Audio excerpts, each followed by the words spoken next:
All right, cool. All right, so last week Keith went over how to, how we run our kids' classes and program and how that works throughout the week, and getting the leadership in there, and also getting the leadership lesson in there, but also making sure all the curriculum's taught, staying organized, staying on track, and we have our whole year planned, and then we have A weeks and B weeks, uh, just to make sure that if the student, because some just come, Friday, Saturday, those are the 2 days they can come.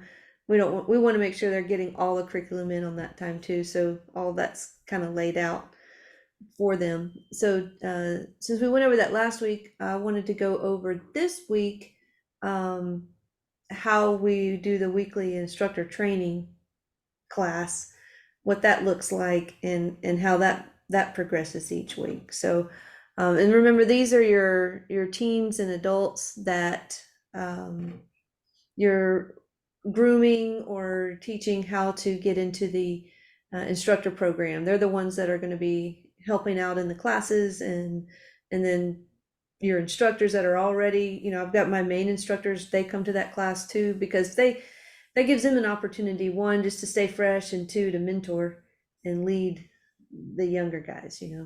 So it's not always just my voice talking. So let me go ahead and share the screen.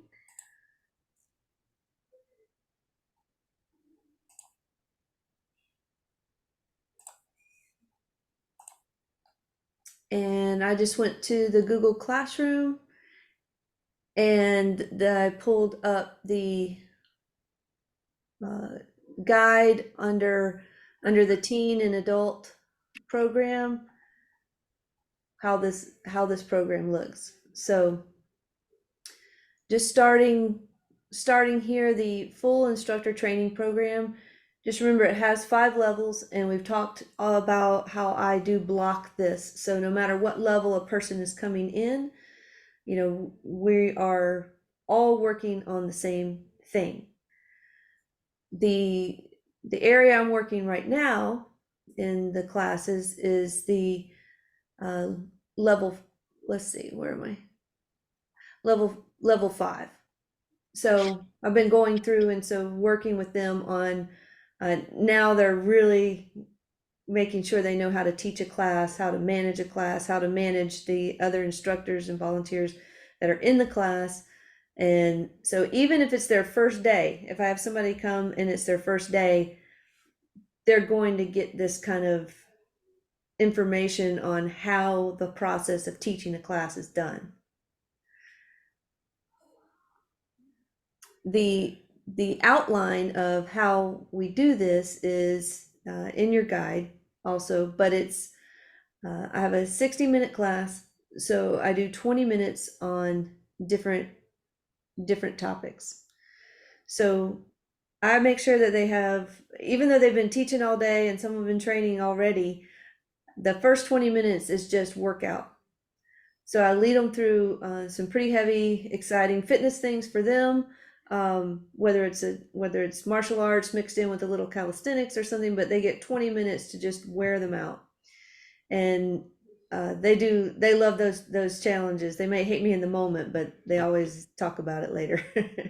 And then the next 20 minutes we review curriculum. So whatever cycle we're on, whatever we're teaching, we make sure that everybody's on point. For instance, last week we had a self-defense move, and I wanted to make sure that everybody was teaching it exactly the same so that the students don't get confused. So we reviewed that. And then there was one of the forms that people had questions on. We reviewed that form, that Taekwondo form, and got that clarified. So all of our instructors are on the same page. One of the things that I know probably drives you guys crazy too is one instructor said, well, the student says, well, this instructor told me this and that instructor told me that, and I just try to eliminate that as much as possible. And I can do that in that 20 minutes a week in the instructor training class. And then also the last 20 minutes is on the teaching portion, what you're seeing now, the instructor training portion. So let me go to that.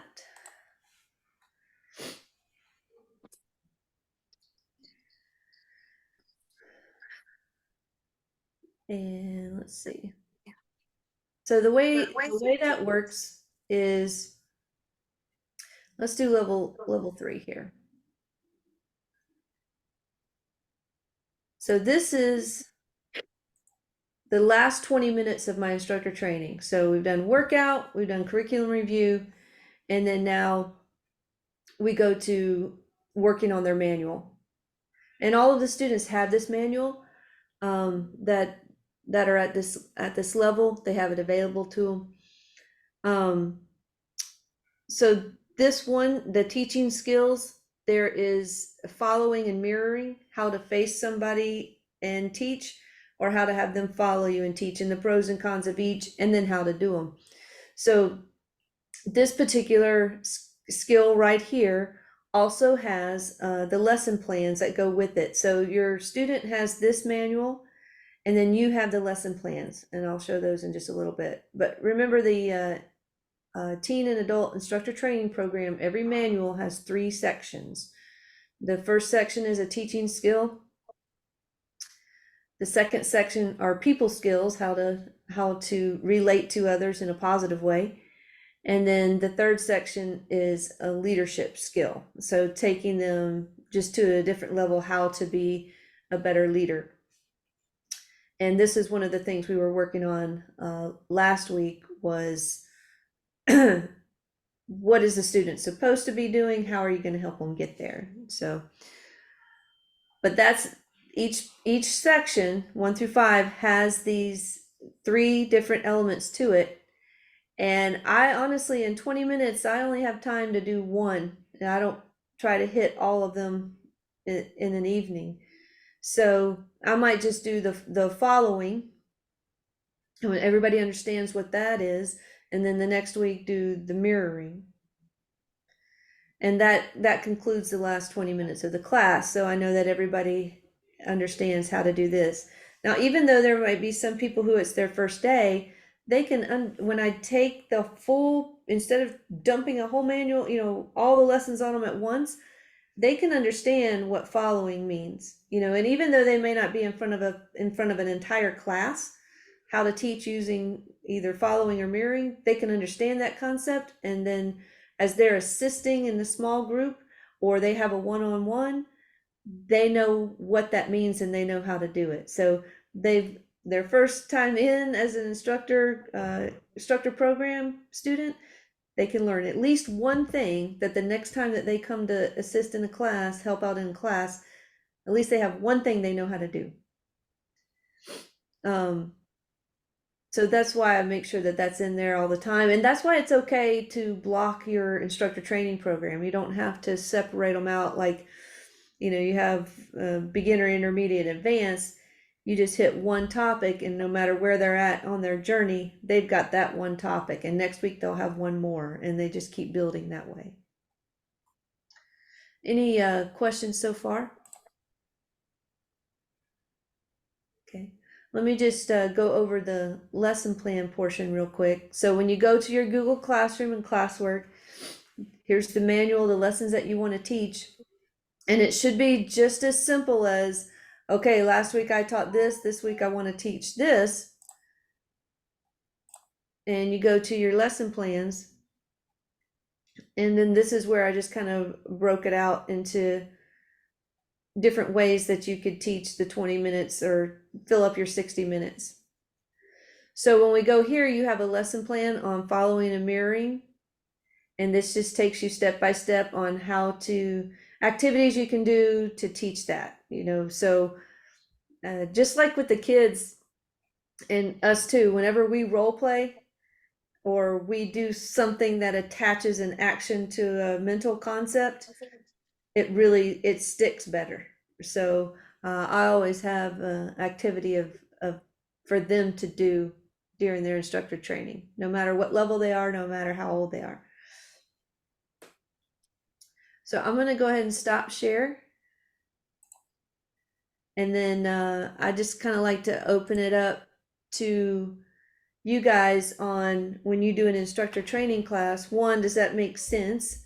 The 20 minutes of each level. And then how do you do yours? Are there things that you can share with the group on um, your instructor training or things. If you've been following this, how's it working? I typically do one skill per class. That's it. I think it's enough for the students to absorb. Sometimes if you get into too many different methods, it can be a little bit confusing, especially if it is a student that's in there for their first time, I think. Yeah, and that's been my thing too. And then the biggest thing is you want them to retain it and be able to use it. So it may seem like it takes longer if you just do one skill a class, but it actually is more effective. So in I the like the idea of 20 minutes per everything to warm up, to get them sweated out a little bit so they're getting something. So I'm going to try to incorporate it a little more with the leadership, what they're doing. And then some same time give some idea about how to do the warm ups for each different levels.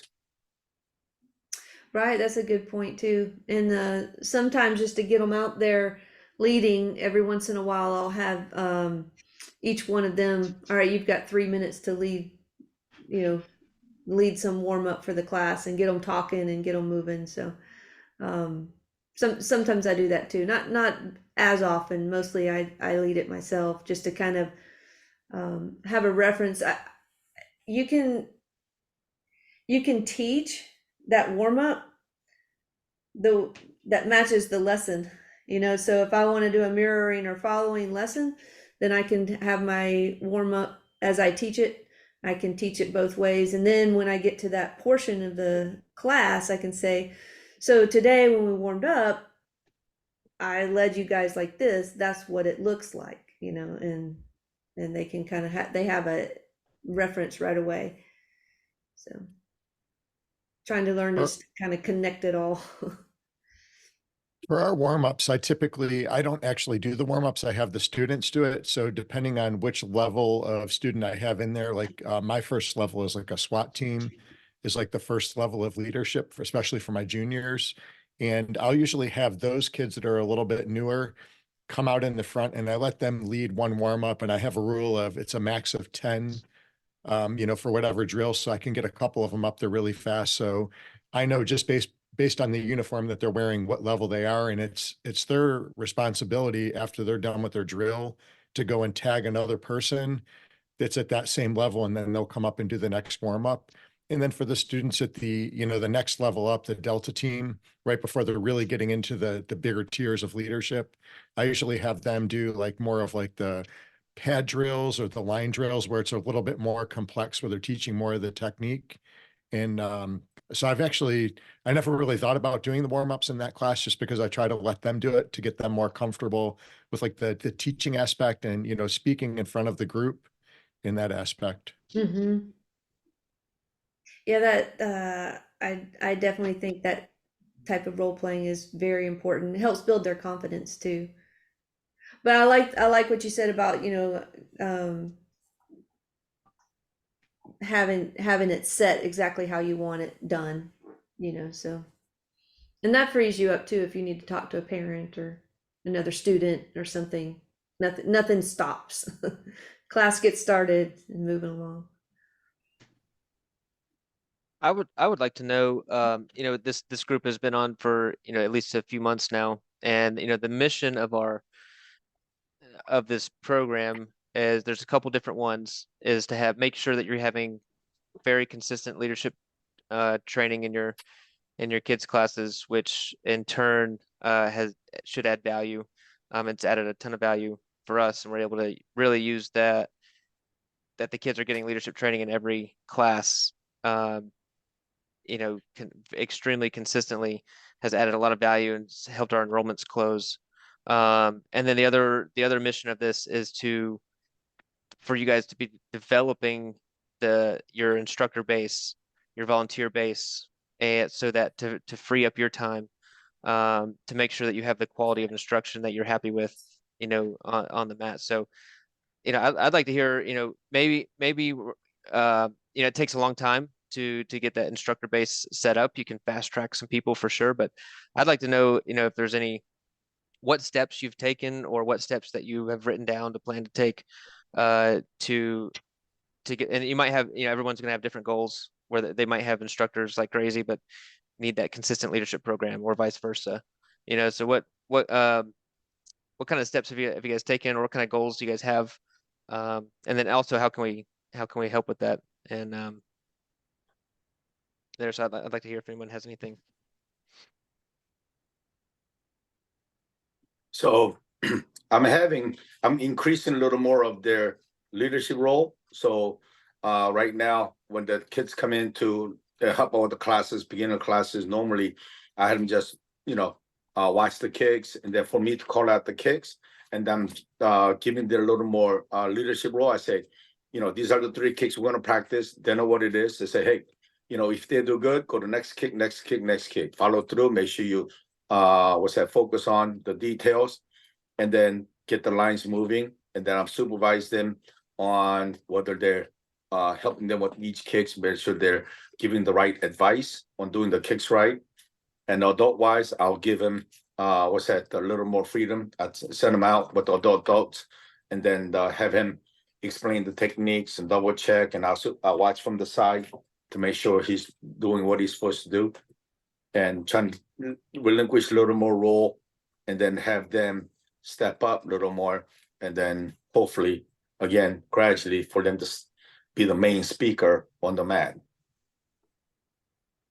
I think that that's a very good way to, especially the young group that you have, working them into those roles. And of course, you're there to monitor as they do it. It's hard to let go, see them do it, but it's just an important evolution in us as leaders to let go, and also to them to give them the opportunity to grow. So that's awesome. Yeah, we have 4 teenagers right now. They're all turning 16, and actually in this next month or two, they're all going to be teaching their first full classes.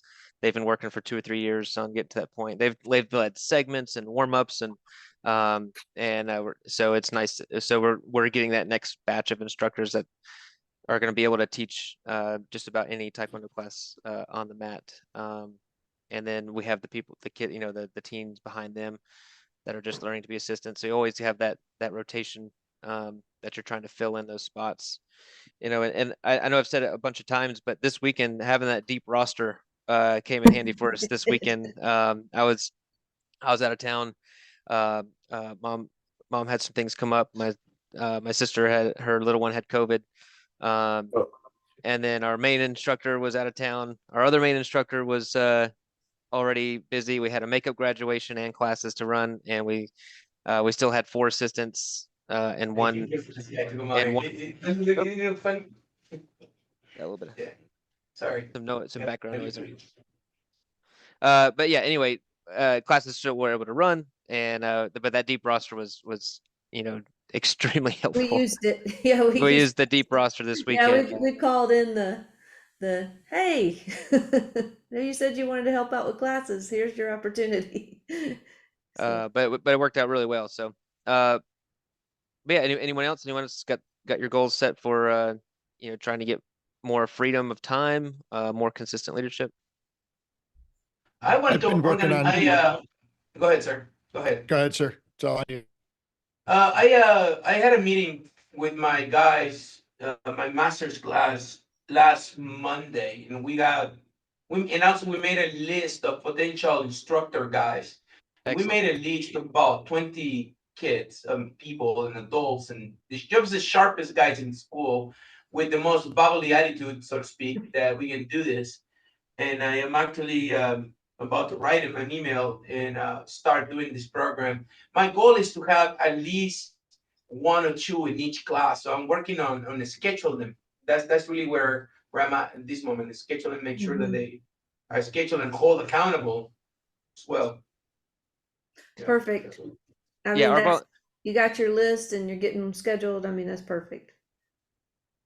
Yeah, and we like scheduling them as well. It's not a, hey, come help when you can. It's no, you're going to commit to this class or that class, and like you said, it keeps them accountable. And then you're not hoping they show up. They're going to show up, and then you ask, there's protocol for them to either get a replacement or let you know that they can't make it ahead of time. That way you can prepare. So that's great. That's fantastic. When do you guys start paying your helpers? Or do you? Some never. Yeah, the When they take pressure off, I guess. No? what a lot of times what will happen if somebody is obviously on a path where they want this as a job. You know, we do our annual goal setting meetings with everybody, and that's kind of when, you know, I can say, well, I'm sitting across from somebody, so you're doing a great job in this program. Have you ever thought of doing it for a job or a career, that sort of thing? So kind of taking them from, if they're already showing that kind of aptitude, then I kind of start that conversation. Every once in a while, one of them will come to me and be like, you know, I'm interested in a job here. What does that take? You know, and I put them on a path to that. So I wouldn't say there's a time. It's really very specific to the person and what need I have. There's a couple of people right now that would like a job, that have been volunteering and working, and you know, I just don't really have a position open yet, but I let them know when to expect a position to open because I know so and so is going off to college, or you know, that sort of thing. So give them a chance to see what the future can hold. Or it may be that, you know, I don't pay anybody if they're only going to help out with 2 classes a week. You know, I need a little bit more commitment from them on that level too. So it's a pretty personal conversation, I guess. Not, yeah, I do have, once they are hired though, I do have pay scales and things set in place. If you, when you start, here's where you start, and then after so many months, or after you've achieved so many levels of, you know, abilities, then your pay goes up, and so that they can kind of see how they could become a full-time instructor. And most of the time, unless it's unless it's an adult that wants to see about bartering, trading out tuition for assisting, you know, if they're qualified, I can do that. But for the teenagers, you know, the parents are paying their tuition still. So they're getting lots of leadership training extra over and beyond. So they're paying their tuition. And then I pay them, pay the child, the teenager. Right. And you know, letting the parent, because sometimes the parents will be, well, can they get a discount on tuition or something? I'm like, no, you know, they need to learn responsibility of managing money and what it's like to have a real job, and you know, they need to see that reward from a job well done. So yeah, I don't barter for teenagers. Yeah, and actually we have 4 wonderful right now adult volunteers. They don't want W-2s. You know, they don't want anything like that. So they just love helping out and being assistants. So, and like you said, you know, if they're not qualified yet to, you know, trade out tuition, or you know, we have an instructor, you know, like Anna Diaz, and she teaches now, and just now she's a certified instructor, and now she's extremely qualified, so she does not pay tuition anymore, uh, and things like. But that, you know, she really worked her way up to that. So that Yeah, doesn't and I happen. found that was very, you know, because you have these, you can get yourself in trouble if you don't have a, like, once you start working here, here's how you move up. Here's how you have to do this to be able to not have a tuition payment, you know, and that's a required 20 hours a week, certain level of instructor, you know, so they see right up front that it's not, you know, um, that they're not going to get, you know, just, oh, now that I'm instructor, I don't have to pay anything, or you know, anything like that. So if they're working 10 to 15 hours a week, you know, that doesn't really constitute, you know, a free tuition. So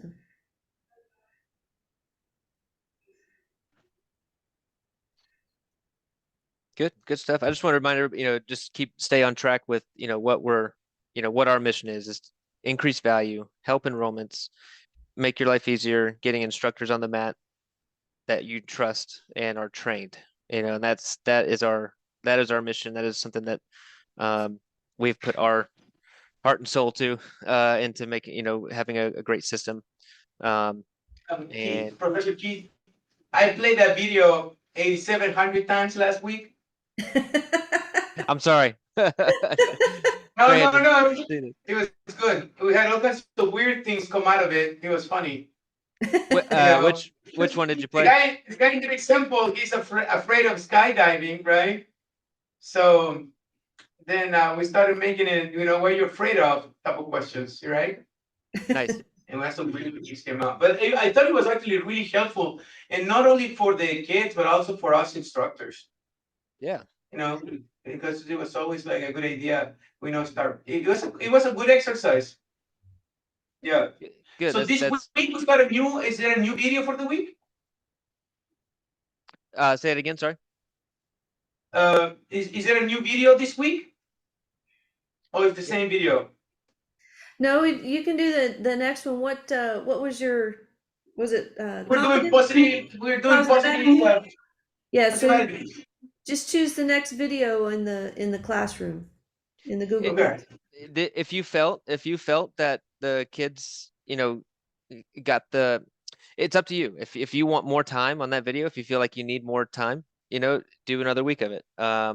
We have found, just for us in our cadence of our classes, one video a week, right? So this week we're moving to the next one. But depending on your class structure or class, the amount of classes you have in a week, if you feel like 2 weeks on the same video, that's up to your judgment. But we are moving on to the next one. I think that we can use about another week. Don't you? What do you think? We're ready to move on. Can do the next video. Okay. We'll see about it. Depending how their attitude shows up on today's class. Yeah.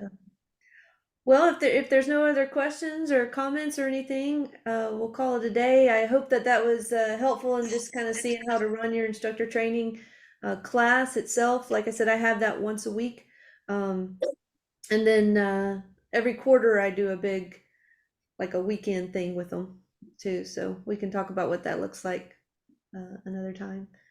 But anything else for today? Nope. No, ma'am. Okay, well, thank you so much, and y'all have a great week.